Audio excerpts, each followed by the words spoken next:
This is a photograph of Megan. It was taken in 1998 in Scranton, Pennsylvania, USA. I was commissioned to go out to photograph the Welsh communities there.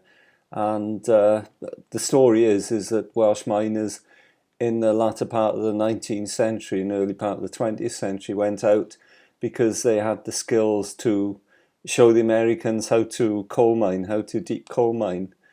And Scranton was very much a coal mining area, and it isn't anymore, I don't think. But even in 1998, there weren't that many coal mining operations going on there. It was quite difficult. So back then, the internet wasn't as it is now, so you could do some research.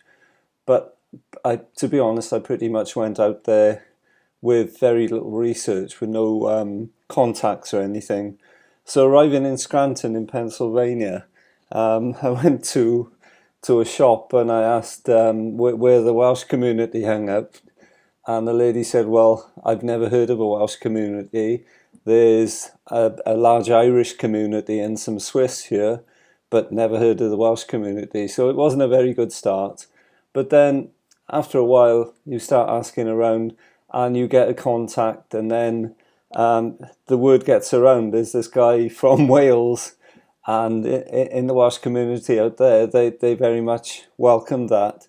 And that's really where the photographs started to come through.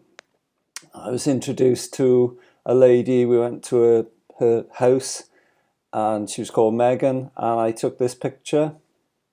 Shot all the pictures on a Fuji 6x9. So when the exhibitions came about, the pictures were pretty good quality. And yeah, it was a great experience, and one of my many visits to America during that period. So it was quite fascinating to meet these people, and they were very much that, you know, the majority of them had never been to Wales, but it was really interesting to go to. There was a Welsh church, and there was a Welsh undertaker, and they just hang on to their ancestors and the story of their ancestors coming across.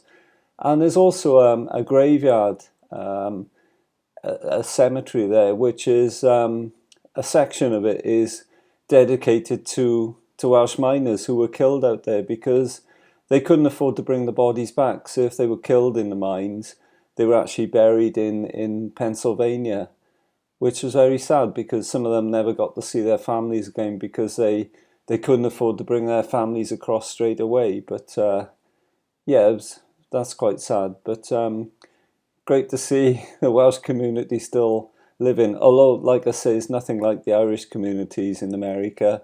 It's very small in comparison.